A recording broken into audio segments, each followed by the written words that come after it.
todos, porque lo que nosotros estamos buscando con Por este el tipo COVID de... en el Palacio de la Moneda está hablando el ministro de Salud, Jaime Mañalich. En el informe de hoy día viernes quiero resaltar los siguientes aspectos generales antes de pasar a los datos del día. En primer lugar, como ya se ha señalado, la función de la atención primaria en salud para los esfuerzos vinculados a la pandemia de COVID han sido muy notables en entrega de medicamentos, en hospitalización domiciliaria. Hay más de 1.000 pacientes en hospitalización domiciliaria con formas de COVID que no requieren hospitalización bajo el cuidado de la atención primaria en salud, realizar atenciones en domicilio, visitas domiciliarias y desde luego un volumen de testeo, de exámenes PCR hechos en la atención primaria de salud, donde se diagnostican al menos a través de exámenes y la clínica el 50% de los casos de esta enfermedad. Como hemos señalado, hemos decidido fortalecer, dando los instrumentos legales para que así ocurra, la actividad de la atención primaria en salud, y ayer tuvimos una excelente reunión, diría yo, con los representantes de los municipios, los alcaldes y también de los trabajadores de salud que muestran una extraordinaria disposición a asumir estas tareas adicionales. Y estas tareas adicionales, para ser bien concreto, significan lo siguiente. En primer lugar, lo que está ocurriendo hoy día, cada centro de salud familiar va a nombrar un delegado COVID. Vale decir, la persona que desde cada centro de salud va a coordinar la acción territorial de contacto con las personas. Esta persona va a estar en comisión de servicio en la Seremi de Salud para que tenga todas las atribuciones que la ley da a la autoridad sanitaria y se le va a entregar diariamente la información de personas que adscritas a sus centros de salud familiar. Ustedes saben, la población se inscribe en un centro de salud familiar. Entre esas personas inscritas en ese lugar o en otro centro de salud, quienes han sido contactos estrechos de alguien que está identificado como un caso COVID, para ir a buscarlo, invitarlo al consultorio, ver cuál es la situación de síntomas, hacer el examen de PCR y generar las políticas de cuarentena en domicilio o utilizando la capacidad de las residencias sanitarias que, como ustedes saben, está aumentando en forma muy importante. Asimismo, en el primer criterio, que es pacientes hospitalizados por COVID, los más graves, ¿quiénes son sus contactos estrechos? Atención primaria de salud, por favor, haga testeo, seguimiento, aislamiento de esos contactos estrechos. Vamos a pasar la próxima semana a una etapa más grande, en el cual no vamos a dar la información o la indicación de seguimiento solo de los contactos estrechos de pacientes hospitalizados, los más graves, los más contagiantes de COVID, sino también de casos que tienen la enfermedad sin necesidad de estar hospitalizados para amplificar este seguimiento, este testeo, este aislamiento, eventualmente el traslado a residencias sanitarias. También durante la próxima semana se va a implementar progresivamente, pero esperamos que sea la norma general a fines del mes de junio, el testeo de PCR mediante el uso de muestras de saliva. Sabemos ya que la saliva produce una información incluso más sensible que el hisopado bronquial, meter una sonda, un algodón en el árbol bronquial o faríngeo, y esto tiene más seguridad para el personal, produce más eficiencia, porque las personas en la práctica se autoadministran la toma del examen en un frasco que es manejado con todas las providencias, con todas las seguridades del caso, y de esta manera masificar y facilitar y arriesgar menos al personal en la atención masiva, en la atención primaria de salud, que esperamos aumente su participación en esta fase de diagnóstico, fase que tiene que prolongarse incluso después de los periodos de cuarentena para mantener esta enfermedad bajo vigilancia por muchos meses más.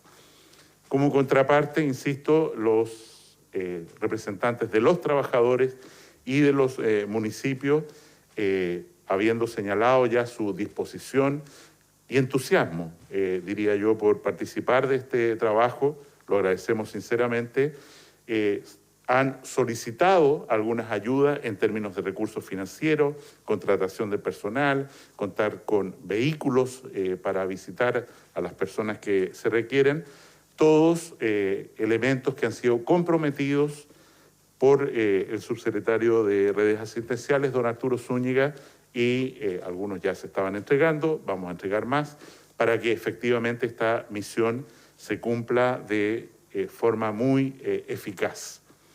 En segundo lugar, quiero resaltar que estamos fortaleciendo enormemente una estrategia que no es nueva, pero que hemos decidido darle un impulso radical y que se refiere a las residencias sanitarias.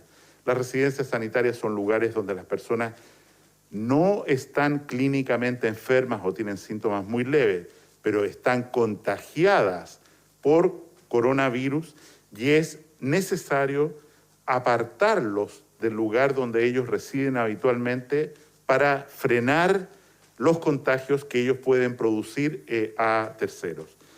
Hoy día tenemos más de 11.000 cupos de residencias sanitarias ya comprometidos. Estamos usando esta estrategia muy crecientemente, masivamente en las regiones más afectadas, sobre todo la región de Valparaíso, donde queremos prevenir un aumento del número de casos, y en la región metropolitana, y extendiéndolo de luego a todo el país. Pero tenemos avances muy concretos, según hemos comprometido, con 11.631 cupos en residencias sanitarias al día de hoy, por supuesto, la mayoría de ellas concentradas en la región metropolitana. Lo tercero que quiero señalar, y a lo que se va a referir con más detalle la subsecretaria doña Paula Daza, es que nosotros seguimos informando un número creciente de fallecidos todos los días, y esto en una parte significativa se debe a la incorporación de un nuevo criterio. Sin embargo, hemos acordado que hoy día sea la última oportunidad en que diferenciamos fallecidos como de acuerdo al criterio antiguo, al criterio nuevo, porque nos parece que esto induce a confusión. La probabilidad de que una persona que informamos al agregar el criterio nuevo, vale decir que todavía tiene pendiente una confirmación de su condición, en realidad sabemos que la inmensa mayoría de ellos va a ser confirmado como casos COVID verdaderos, y si hay algún caso en que se haya notificado estadísticamente esta materia, se corregirá, se restará, pero creemos sinceramente, de acuerdo a los análisis que hemos efectuado, que esto es mucho más una excepción muy rara, y que el informe de los fallecidos de cualquier carácter que tengamos todos los días son fallecidos auténticamente vinculados a coronavirus o causados directamente a través de una forma de neumonía grave o cualquier infección, cualquier inflamación de esa naturaleza por coronavirus. Pasamos entonces con estas aclaraciones a el informe diario, para lo cual dejo en primer lugar a la subsecretaria, la doctora Paula Daza.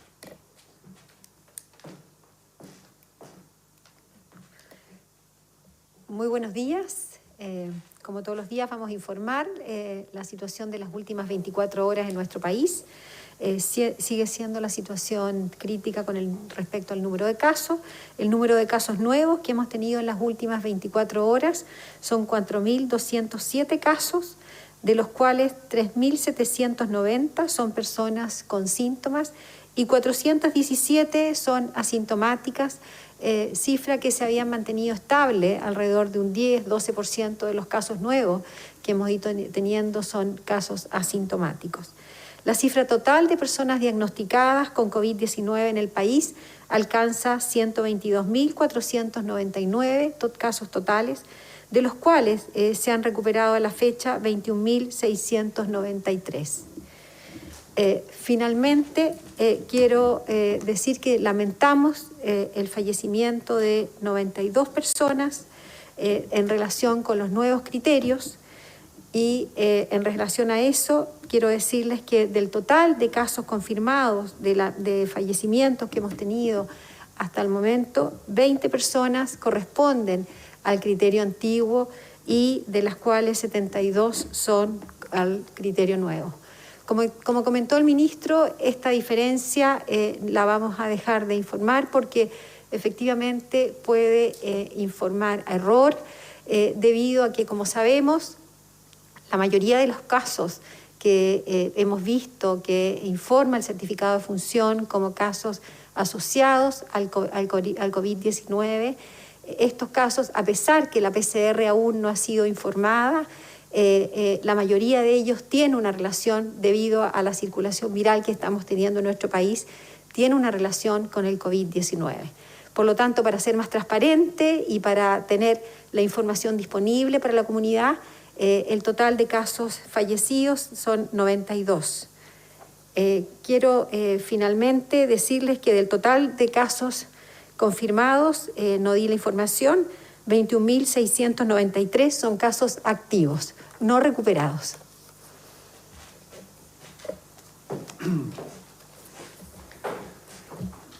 Buenos días.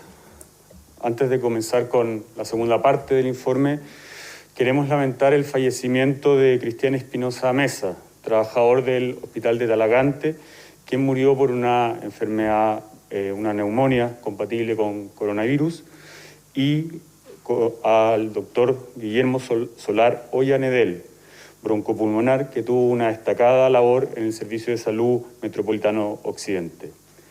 Nuestras condolencias a sus familias, así como también a todos sus compañeros de trabajo. En cuanto a la cantidad de personas que al día de hoy se encuentran hospitalizadas en las unidades de cuidados intensivos, se registran 1.521 personas, de las cuales 1.291 están con apoyo de ventilación mecánica y 337 en un estado crítico.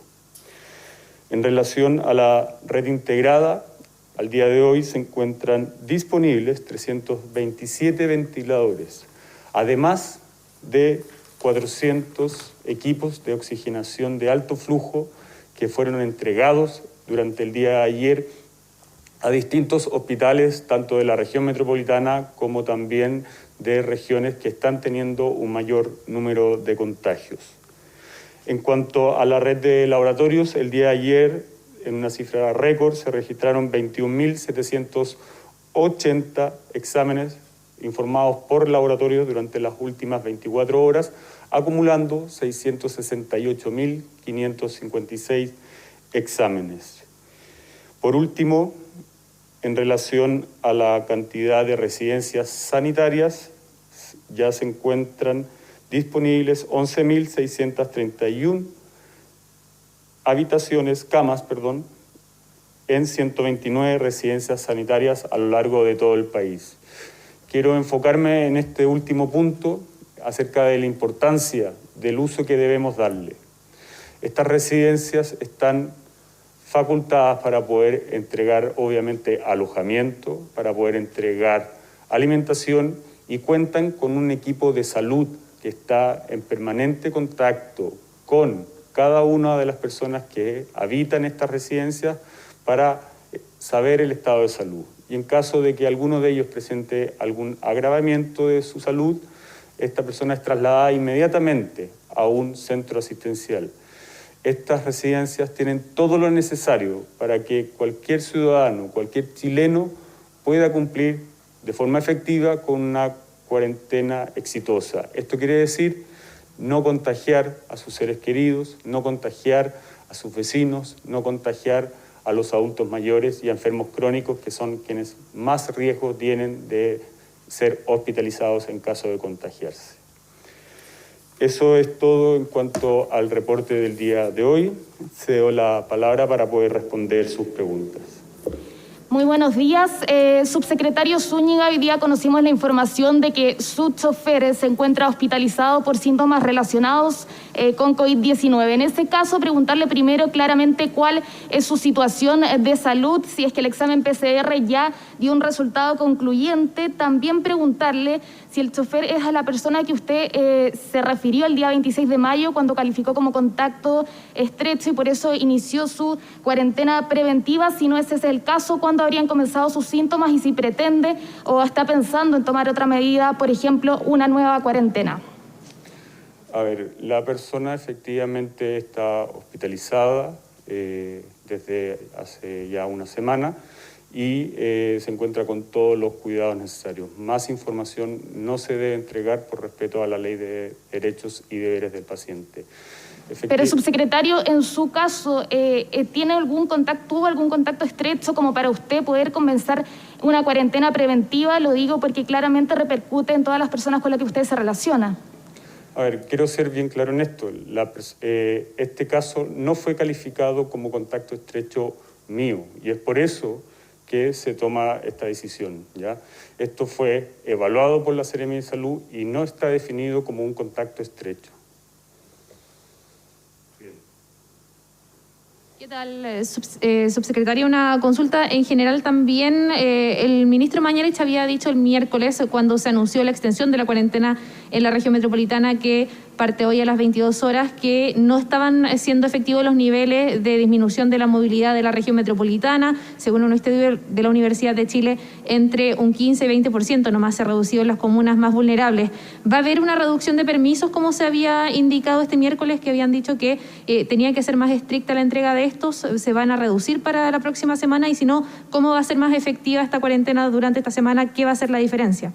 Cedo la palabra para responder la pregunta.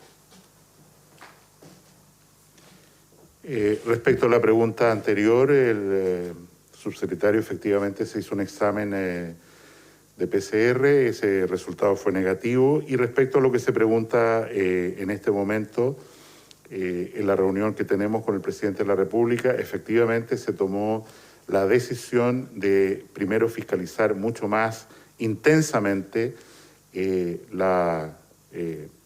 desde ahora, ¿no? Desde hoy día en la noche, ya sea a partir de hace 2 días, el cumplimiento de la cuarentena muy particularmente en la región metropolitana, dado el número de casos, y la subsecretaria Martorell ha señalado que está reduciendo el número de permisos a otorgar. Entiendo que ella se va a referir a este tema durante el curso de hoy y lo dejo pendiente entonces para su vocería. Ministro, muy buenos días. Ayer quedó de cierta forma pendiente la respuesta o la conversación que usted iba a tener con el director de Espacio Público, Eduardo Engel, con respecto al estudio de fallecidos, una cifra obviamente siempre sensible de conversar, pero importante de aclarar. Él dice que se quedó con la sensación de que usted quedó convencido de que el estudio es válido, lo cual obviamente ratificaría este número de 712 personas que no estaban siendo contabilizadas. ¿Cómo se dio ese diálogo y finalmente con qué conclusiones se queda? Efectivamente tuvimos una conversación muy seria y prolongada. Le agradezco mucho el tiempo a don Eduardo Engel. Anoche, cuando él terminó sus actividades académicas sobre este tema, él me explicó latamente la metodología que habían usado para este estudio, y que a mí me parece, después de la explicación que él me señaló, es una metodología válida. En ese contexto lo que este estudio señala es que si ellos proyectan, de acuerdo a variables históricas de últimos 7 años, cómo ha progresado el número de fallecidos, ajustados por edad, por población, por diferentes criterios, semana a semana, se encuentran, ¿no es cierto?, voy a decir esta cifra, con un exceso de fallecidos no explicados del orden de 700 personas. A la pregunta, ¿cuál podría ser la explicación de estos fallecidos, digamos, no atribuidos a una causa? Evidentemente, él señala una parte, perdón que tome la palabra de él, por supuesto, en la confianza de la conversación de anoche, él señala básicamente que puede deberse a dos situaciones. La primera es que efectivamente haya un subreporte de fallecidos atribuidos a COVID. Y lo segundo que señala, que me produjo una preocupación intensísima, porque está reportado ya en otros países del mundo así, es que haya personas que él denomina indirectamente atribuibles a COVID, que son personas que han fallecido por una enfermedad crónica, aguda, en fin, no vinculada a COVID, que no habrían recibido atención adecuada o la habrían recibido tardíamente, producto de que no pudieron llegar a un centro de salud, no quisieron llegar a un centro de salud, abandonaron un control de una enfermedad crónica de mal pronóstico, y en ese sentido tomamos la decisión en conjunto de que íbamos a poner a disposición no solo de espacio público, sino de toda la comunidad científica, los fallecidos día por día. Tenemos que hacer un esfuerzo tremendo con el registro civil para lograr esta información, porque normalmente el DEIS del Departamento del Ministerio de Salud se demora mucho tiempo en reprocesar hacia atrás esta información.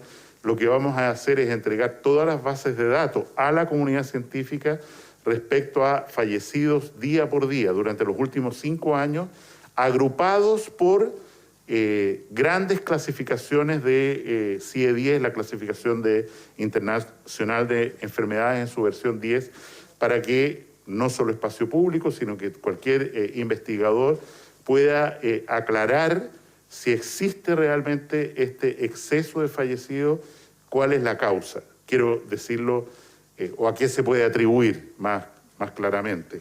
Quiero decir que, insisto, la posibilidad, dado que se nos está acumulando lista de espera, que las personas están teniendo dificultades o no teniendo la voluntad de resolver problemas no vinculados a COVID, que eso se manifieste, como ya se ha señalado en otros países, en exceso de mortalidad producto de enfermedades no COVID, o sea, muertes indirectamente relacionadas a COVID, es algo de la conversación con don Eduardo que anoche me generó una enorme preocupación, y es por eso que concordamos abrir a la comunidad científica, obtener primero, porque no es una cosa de un día para otro, pero obtener con la mayor velocidad posible esta información de las bases de datos del registro civil, e independiente de la validación o no que haya hecho el Departamento de Estadísticas para la Información de Salud, DEIS, del Ministerio de Salud, que normalmente demora mucho tiempo,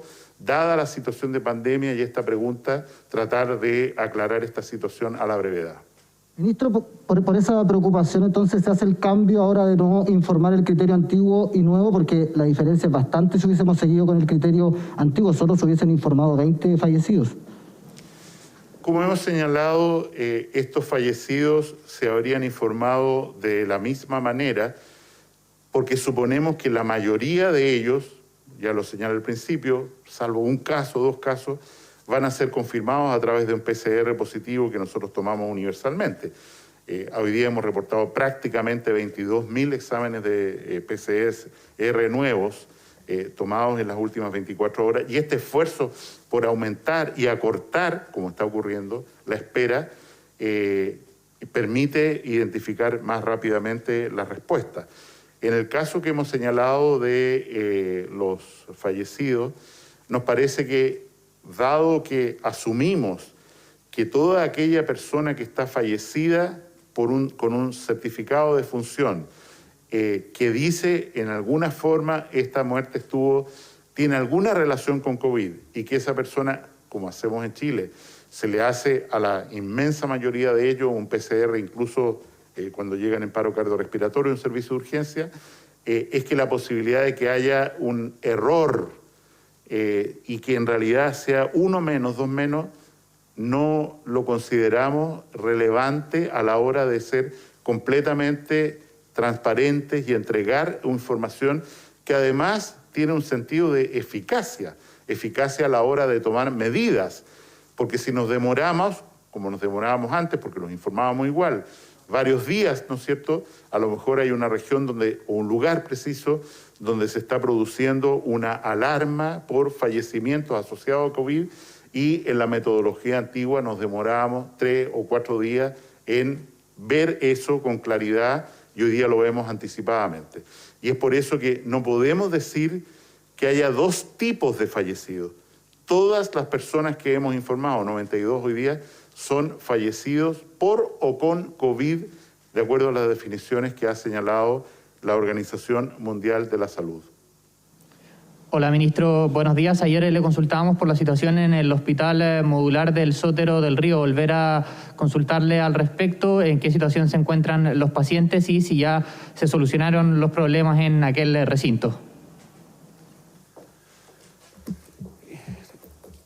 El día de ayer se produjo un problema con la temperatura del hospital modular por una mala manipulación, según el informe que he recibido de parte de la empresa proveedora de este hospital modular.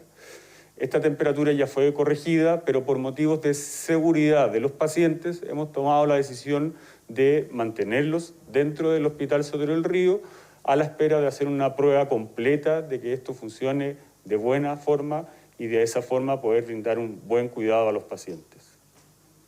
Subsecretario, ¿cuándo podría estar operativo nuevamente? Apenas tengamos la certeza de que el hospital modular funciona correctamente con el objetivo, insisto, de brindar un cuidado seguro a cada uno de los pacientes. Muy buenos días, ministros, subsecretarios. Se han repetido filas en distintas comunas como San Miguel, también La Florida, de personas que llegan a las 6 de la mañana para tomar un número y luego realizarse el examen PCR, esto en centros médicos. Muchos de ellos, de esas personas que están y hacen esta fila, tienen síntomas, podrían ser contagiantes y precisamente estar contagiados.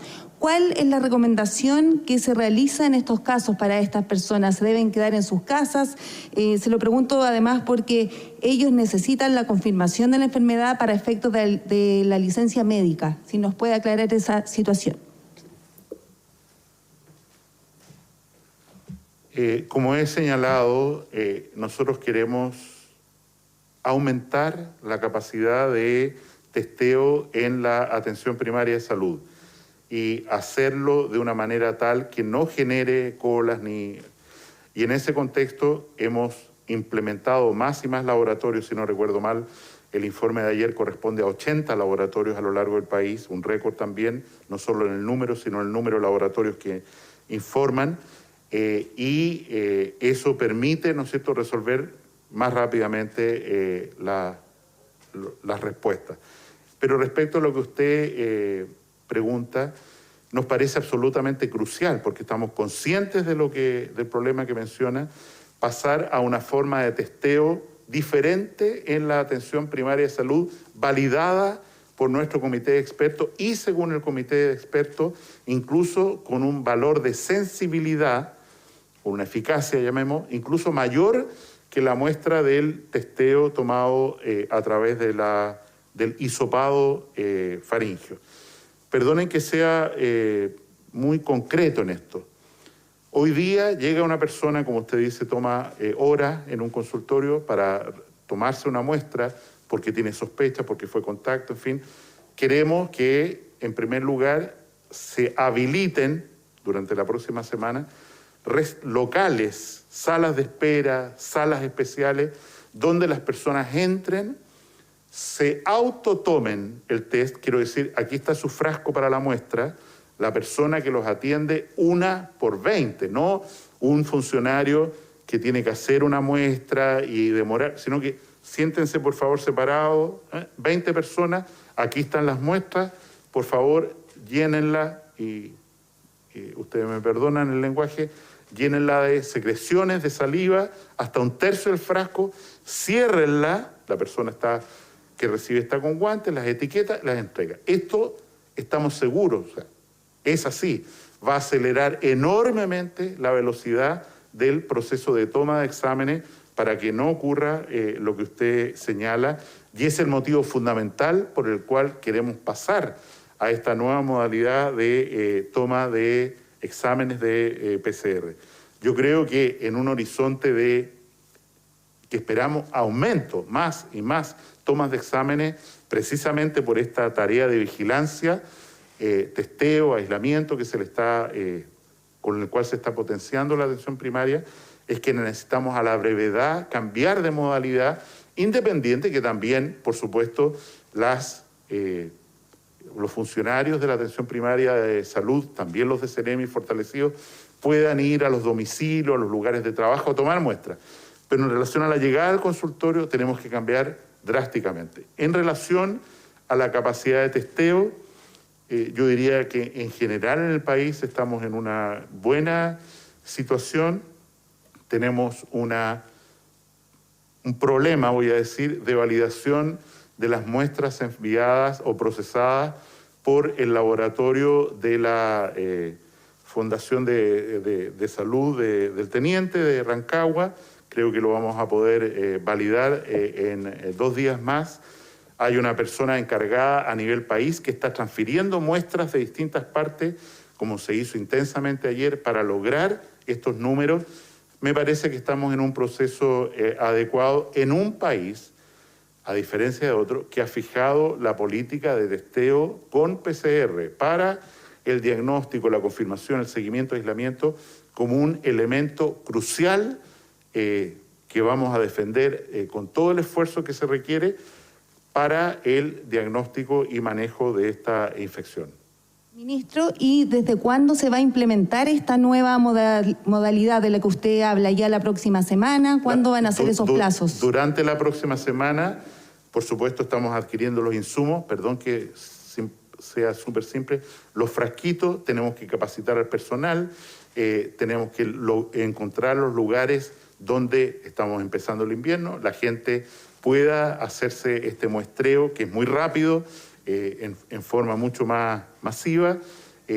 Yo lo que le he pedido a la doctora Daza es que esto esté implementado en todos los consultorios del país, a más tardar el 30 de junio, y la próxima semana, no puedo comprometer un día, empezar claramente esta nueva estrategia para resolver justo el problema que está señalado en su pregunta. Quiero agradecer, como siempre, el espacio que nos han dado, tanto las radios, los canales de televisión del país, para esta información y recordar, ¿no es cierto?, que esta noche se renueva la cuarentena, salvo en la comuna de Lonquimay, en todo el país, en los mismos términos, los mismos cordones sanitarios, las mismas aduanas que teníamos hasta hoy día en la noche a las 22 horas, y no nos cansamos de hacer un llamado a hacer mucho esfuerzo de reducir la salida, de mantener al menos 1 metro de distancia con otras personas, asumiendo que cualquiera puede estar hoy día cobijando el virus y con posibilidad de transmitirlo, y tener un especial cuidado, un obsesivo cuidado con el contacto con los adultos mayores, que cuando se enferman tienen las manifestaciones más graves y el mayor riesgo de fallecer a consecuencia de la infección por coronavirus. Muchas gracias.